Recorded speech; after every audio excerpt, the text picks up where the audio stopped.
I'm much shorter at bringing it down. And you can let me know if I'm not loud enough. I tend to hate mics, and so I'll back away a little bit. We probably won't be as funny and engaging as the Kaiser short video. We can waddle around or fall in holes, but it's just not as funny. I am much funnier if you're drinking coffee, and there wasn't any out there, so I probably won't be as smart and funny and pretty as I usually am when people are well caffeinated. But you are well fed, so that should be good as well. We want to just give you a sense. Some of this you've just seen in the Kaiser short of just what healthcare reform means in Colorado and give you a broad understanding. But this is also just let you know we're going to go through our series of slides, and then we're really going to turn it over to you so that you guys can ask us the questions, because as the first slide said, it's 1,000 pages. And so we're going to break it down, try to make it more understandable for all of you. But the likelihood we'll answer all of the questions is small. So that's why we're going to turn it back to you to ask us all the kind of good questions that we need to. And it can be pretty confusing.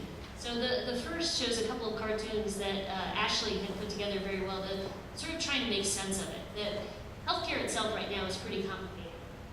And so what you have to remember is a couple of things. One, this is the healthcare reform bill that could pass Congress. It's not even one that necessarily was what people thought would be the final version. This is the version that came out of the Senate.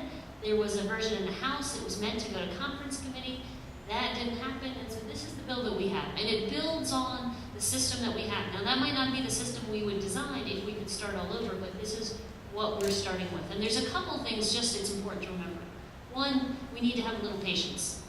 That just because we passed a bill on March 23rd doesn't mean that everything's going to be better on March 23rd.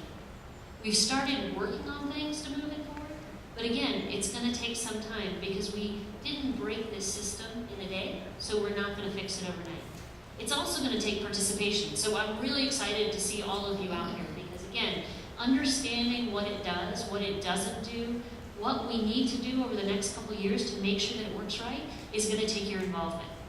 Because it's hard for us, in either of the seats that we sit in, to know how it's always impacting people. And so that's really what I see as a partnership with you to help us figure out when we do things well and when we can do them better.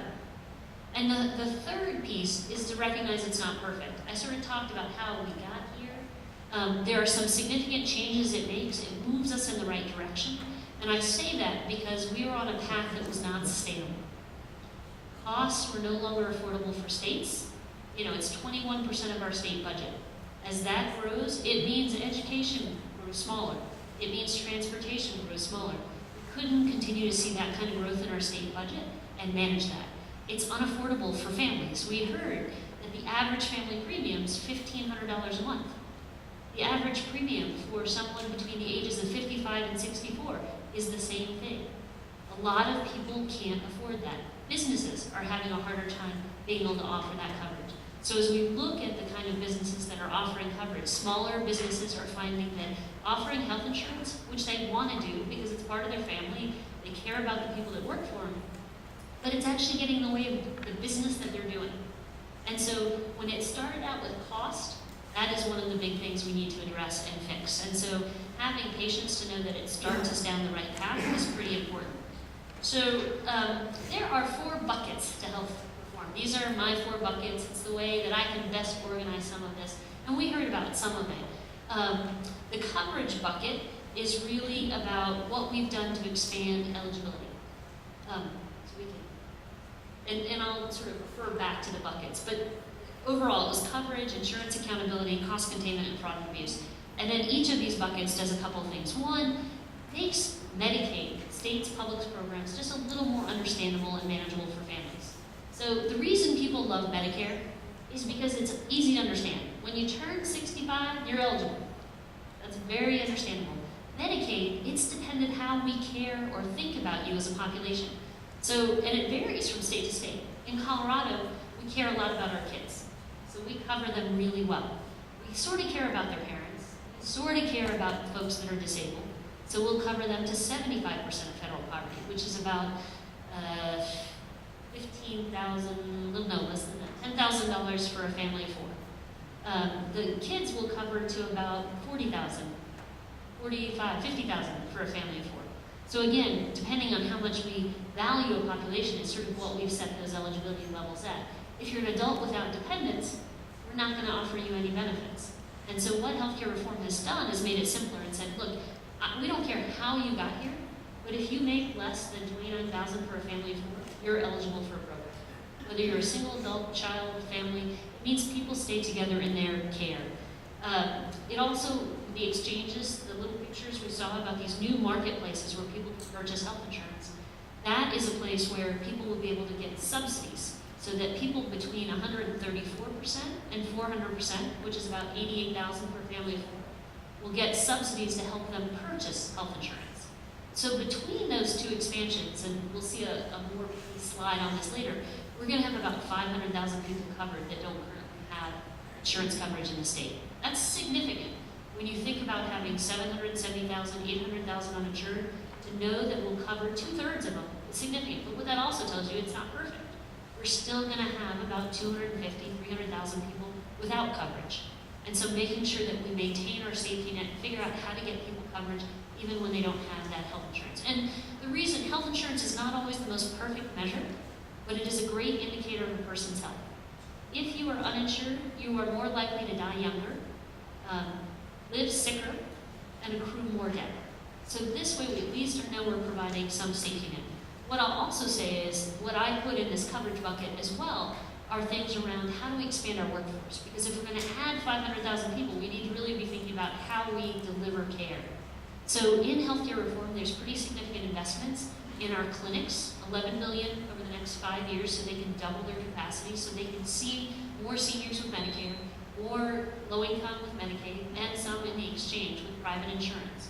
It also is some pretty significant investments in student loan repayments.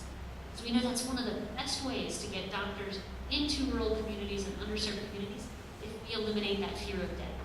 Because most students graduating right now graduate with, most providers, about $150,000 to $200,000 in debt. When you come out with that much debt, it's really hard to think about how I can help underserved.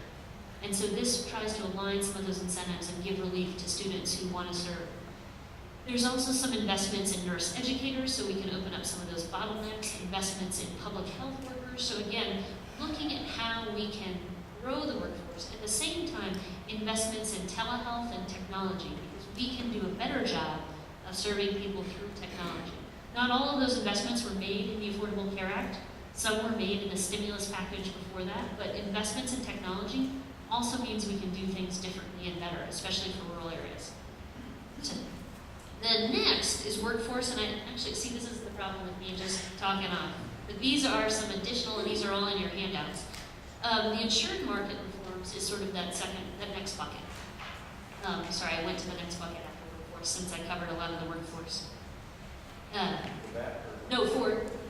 I'm just going so speedy. So the insurance markets, we heard a lot about that. What happens now and what happens in 2014. So the elimination of pre-existing conditions for kids, that went this year. But I will say again, this is one of the places where the bill wasn't perfect. What they said is, if you're going to offer these child-only policies, you can't deny anybody. But they didn't require everybody to offer. So we had some carriers pull out of the market, majority of them.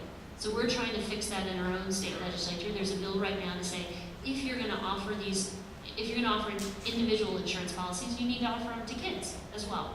So we're going to try to address some of the things that didn't quite work at the federal level. When we figure out something's not working, that we can try to fix it at a state level. The Getting Us Covered is the new high-risk pool we convened.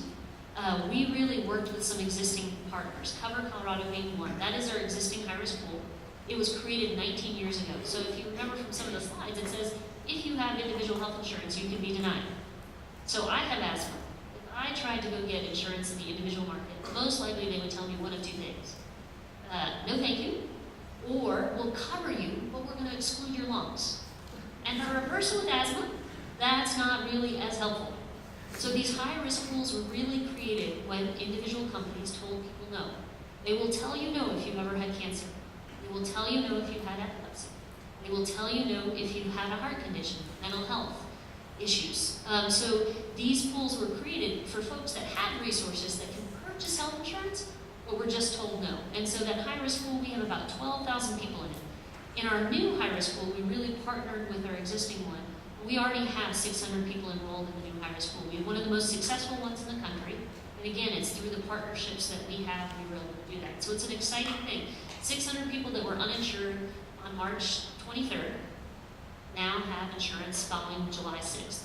So that's an exciting thing where we see some real benefit. The lifetime limits, they've explained why that was important. I mean, especially if you're fighting cancer and going through your treatment, the last thing you want to hear is that you're at $999,999 of your $1 million cap, and then start thinking about what you're going to have to do if you spend another dollar, and where you're going to get your coverage. And so this really provided some peace of mind for people who are going through some really challenging times to know that there's going to be that coverage. The tax credits, rescissions are the policies where an insurance company will say, hey, this doctor said that you forgot your keys. You didn't really tell us you had Alzheimer's, so we're not going to cover you, but here's your premium dollar back. And through these rescission policies, the Congressional Budget Office estimated that insurance companies saved over $300 million in not paying out claims. So again, this ends that practice. But the important part that I'll say with sort of all of these things, what's really important, that they talked a little bit again about in the slides, is that individual responsibility. If we're going to tell insurers that they have to cover you in the way they were meant to, provide value and do business to not avoid risk, then we as individuals have responsibility to play in the game. And so that's really what keeps the market together, and that's really why the individual mandate and these market reforms really hold together. Because if people just come in when they're sick, when they need care, we can't sustain that. We need healthy lives as well as unhealthy lives. And so that's really why both of those are so important.